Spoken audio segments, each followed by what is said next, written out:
अस्सलाम वालेकुम व्यूअर्स। आज के लेक्चर में हम स्टडी करते हैं how we determine the charge to mass ratio of electron. Electron पे हम देखते हैं कि उसके चार्ज टू मास रेशियो कितनी है। हम यहाँ पे ये मैग्नेटिक फील्ड लगा देते हैं।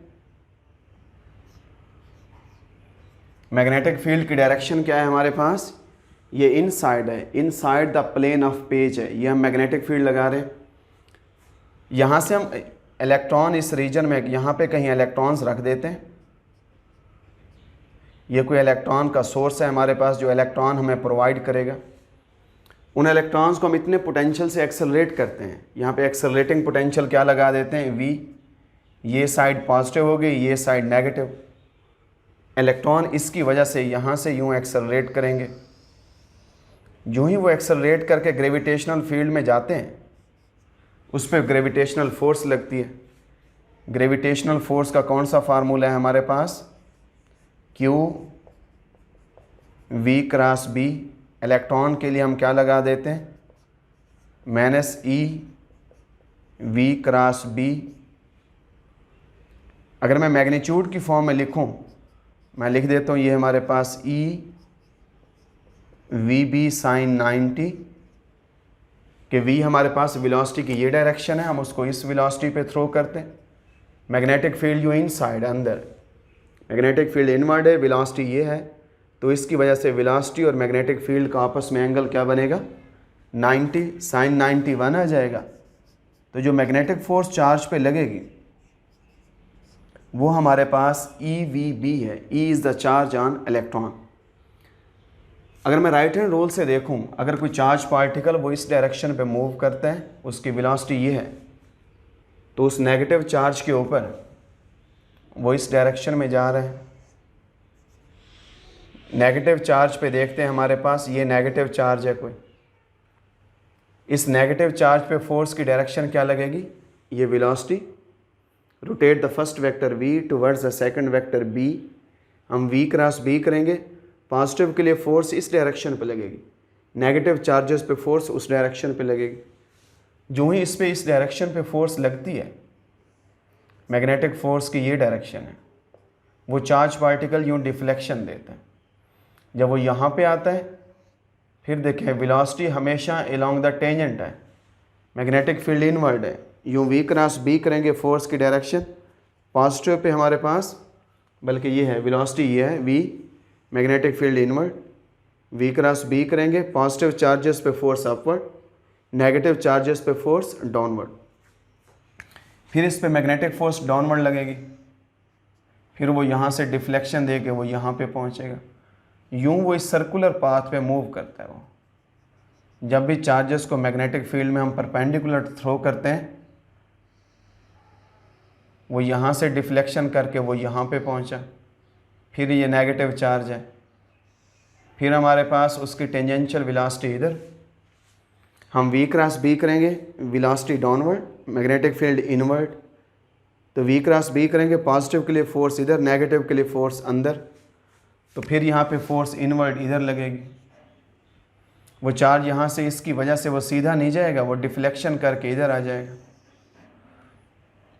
जब वो चार्ज यहाँ पे पहुँचता है, देखें वेलोसिटी फिर वही टेंजेंशियल डायरेक्शन में, हमारे पास वेलोसिटी इस डायरेक्शन पे V, फिंगर्स की डायरेक्शन में फर्स्ट वेक्टर, B की डायरेक्शन इनवर्ड है। हम V क्रॉस B करेंगे, पॉजिटिव चार्जेस पे फोर्स डाउनवर्ड, नेगेटिव चार्जेस पे फोर्स अपवर्ड। तो यूँ देखें ये जो हमारे पास मैग्नेटिक फोर्स है, उसकी मुसलसल जो डायरेक्शन है वो टुवर्ड्स द सेंटर है। इधर से भी टुवर्ड्स द सेंटर, हर जगह टुवर्ड्स द सेंटर उसकी ये डायरेक्शन है। So the magnetic force provides the centripetal force. हम लिख देते हैं कि as magnetic force is equal to centripetal force on the body. Magnetic force किसके बराबर है, EVB। सेंट्रीपिटल फोर्स किसके बराबर आ जाएगी, mv² divided by r। r हमारे पास उसके इस ट्रैक का रेडियस है जिस वो सर्कुलर पाथ पे मूव करे। स्मॉल v के साथ ये v कैंसल, तो हमारे पास एक वेलोसिटी की term, velocity is equal to EBR divided by क्या आ जाएगा हमारे पास m। अगर हम वेलोसिटी का स्केयर ले लें तो वेलोसिटी का स्केयर किसके इक्वल आएगा, taking square on both sides, तो वेलोसिटी का square is equal to E square B square R square divided by M square. हम इसको कोई इक्वेशन 2 कह देते। तो वेलोसिटी किसके इक्वल आ जाएगी, एक v के साथ ये v cancel, velocity is equal to E B R divided by M. अब हमने दो फैक्टर्स को मालूम करना है, हमने दो चीज़ें कैलकुलेट करनी है। एक है हमारे पास चार्ज ऑन द इलेक्ट्रॉन, ये तो हमने मालूम करना है, mass charge to mass ratio मालूम करनी है। हमने यहाँ पे मालूम करना है उसके रेडियस को, उसके रेडियस को कैसे कैलकुलेट करेंगे। अगर हम रेडियस के लिए देखें, एक रेडियस को कैलकुलेट करना है, दूसरा यहाँ पे देखें इलेक्ट्रॉन की वेलोसिटी मालूम करनी है v। अगर हम रेडियस को कैलकुलेट करते हैं, पहले पॉइंट पे लिख देते हैं कैलकुलेशन फॉर, अगर हम कैलकुलेशन फॉर रेडियस को लिखें, रेडियस की कैलकुलेशन हमारे पास क्या है, हम कोई एक डिस्चार्ज ट्यूब ले लेते हैं, यहाँ पे मैग्नेटिक फील्ड लगा देते हैं, यहाँ पे हम लो प्रेशर के ऊपर, एक्सट्रीमली लो प्रेशर पे हम हाइड्रोजन गैस को फिल कर देते हैं।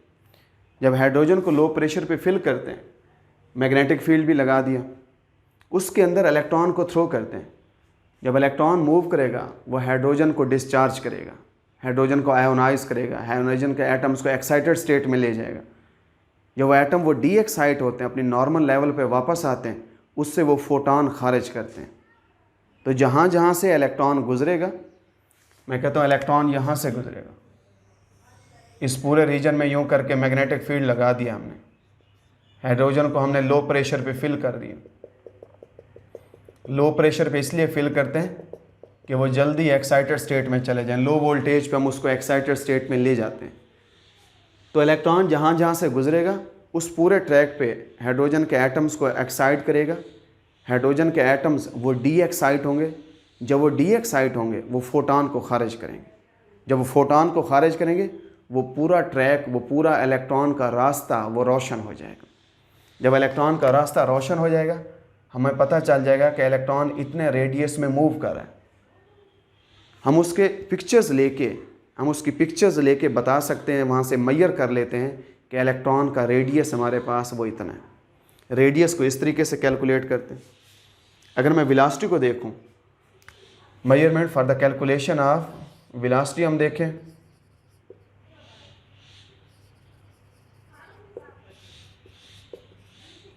कैलकुलेशन ऑफ वेलोसिटी किसके बराबर आ जाएगी, हम इलेक्ट्रॉन्स को एक्सेलरेट करवाते हैं। यहाँ पे नेगेटिव पोटेंशियल लगा दिया, यहाँ पे बैटरी का पॉजिटिव, ये हमारे पास v है, एक्सेलरेटिंग पोटेंशियल। हमें पता है कि जब हम इलेक्ट्रॉन्स को एक्सेलरेट करवाएंगे, del u is equal to potential multiplied भी क्या आ जाएगा हमारे पास, वो चार्ज। और वो जो डेल u है, जितनी वो एनर्जी गेन करेगा वो उसकी काइनेटिक एनर्जी, पोटेंशियल, और इलेक्ट्रॉन पे जो चार्ज है इसकी जगह क्या लगा देते हैं, e।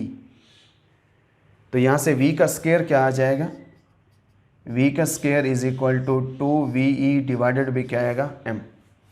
इसको मैं बोल देता हूँ, ये हमारे पास इक्वेशन 3 है। हम इक्वेशन 2 और 3 का आपस में कंपैरिजन करते हैं। अगर कंपेयर करें,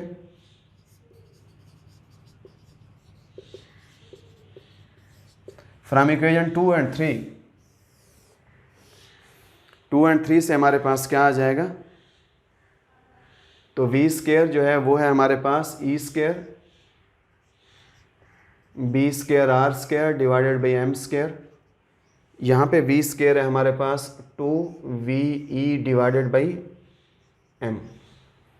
एक e इस e के साथ कैंसिल, एक m इस m के साथ कैंसिल। तो चार्ज टू मास रेशो किसके बराबर आएगी, 2m 2v डिवाइडेड भी क्या आ जाएगा हमारे पास, b square into r square. ये हमारे पास charge to mass ratio of electron आ जाएंगे कि इलेक्ट्रॉन के हमारे पास 2ve मल्टीप्लाई कर दिया, यहाँ पे वेलोसिटी अगर लें तो velocity 2ve divided by m, इसका इसके साथ कंपैरिजन करें तो e square b square r square divided by m, 2ve इस E के साथ ये E कैंसिल, इस M के साथ M कैंसिल, ये E और M एक बचेगा और B स्क्वायर R स्क्वायर इसके नीचे। इस फार्मूले को यूज़ करते हुए यहाँ पे देखें तीनों चीज़ें हमें पता है। हम इलेक्ट्रॉन को कितने पोटेंशियल से एक्सेलरेट करवाते हैं ये भी हमें पता है। B स्क्वायर कितना है, हमारे पास R स्क्वायर कितना है। तो इस फार्मूले को यूज़ करते हुए हम इलेक्ट्रॉन के ऊपर चार्ज टू मास रेशो मालूम कर सकते हैं। और इलेक्ट्रॉन पे चार्ज टू मास रेशो किसके इक्वल आ जाएगी, E/m is equal to 1.6 minus 19 coulomb उस पर इलेक्ट्रॉन है, उस पर चार्ज है, और इलेक्ट्रॉन पे हमारे पास जो मास है वो इतने किलोग्राम है। इसको सॉल्व करें तो यहाँ इसका रिज़ल्ट क्या आ जाएगा, कोलम पर किलोग्राम। हम इसको ये सॉल्व करके कैलकुलेटर से ये पुट कर सकते हैं कि इलेक्ट्रॉन की चार्ज टू मास रेशो वो एग्जैक्टली इतनी। अगर मैं charge to mass ratio of proton को देखूं, अब ये charge to mass ratio of electron है। अगर हम charge to mass ratio of proton को देखें वो किसके बराबर आएगी, charge on proton divided by mass on 1.67 10⁻⁻27 kilogram. अगर मैं अल्फ़ा पार्टिकल का देखूं, MCQ दे देते हैं, what is the ratio of charge to mass ratio of alpha particle to the charge to mass ratio of proton. इसकी charge to mass ratio मालूम करें। अगर मैं अल्फ़ा के लिए लिखूं, अल्फ़ा पार्टिकल के लिए हमारे पास क्या आ जाएगा, अल्फ़ा पार्टिकल पे जो चार्ज होता है वो प्रोटॉन की निस्बत 2 टाइम्स ग्रेटर होता है, और अल्फ़ा पार्टिकल पे जो मास होता है वो प्रोटॉन की निस्बत 4 टाइम्स ग्रेटर होता है। अल्फ़ा पार्टिकल हीलियम के न्यूक्लियई है। तो यहाँ से ये 4 2 से कटेगा, यहाँ पे क्या आ जाएगा 1/2 into charge to mass ratio of proton. तो ratio of the charge to mass ratio of alpha particle to the charge to mass ratio of proton is equal to 1:2। जो सबसे largest charge to mass ratio होगी वो हमारे पास electron की होगी, क्योंकि electron का मास सबसे छोटा है, इसलिए उसका चार्ज टू मास रेशियो वो सबसे ज़्यादा बनेगी। MCQ में लिख देते हैं कि what is the charge to mass ratio of neutron. Neutron एक न्यूट्रल पार्टिकल है, और न्यूट्रल पार्टिकल का जब चार्ज ज़ीरो होगा तो उसकी चार्ज टू मास रेशियो भी ज़ीरो हो जाएगी। वैसे हम देखें तो हमारे पास सबसे जो largest charge to mass ratio है वो किसकी है, charge to mass ratio of electron that is greater than charge to mass ratio of proton and that is greater than charge to mass ratio of alpha particle। क्योंकि alpha की charge to mass ratio देखें वो proton की निस्बत half है, 1/2 है। और अगर हम न्यूट्रॉन के लिए लिखें, न्यूट्रॉन की charge to mass ratio of neutron that is equal to 0। तो ये चीज़ें वो MCQ में पूछ सकते हैं। तो आज का टॉपिक हमने क्या पढ़ा है, चार्ज टू मास रेशियो हमने मालूम किया है पार्टिकल्स के ऊपर, और स्पेशली हमने इलेक्ट्रॉन को डिटेल में डिस्कस किया। इसके रेलिवेंट कोई MCQs आपके जहन में आते हैं, कोई शॉर्ट क्वेश्चंस हैं, कोई चीज़ आपको समझ नहीं आती, आप मैसेजेस करें, आप कमेंट्स करें। अगर आपको ये लेक्चर पसंद आया है तो आप चैनल को सब्सक्राइब करें, आप इस वीडियो को, इस लेक्चर को आप जितना हो सकता है आप शेयर करें। Thank you so much.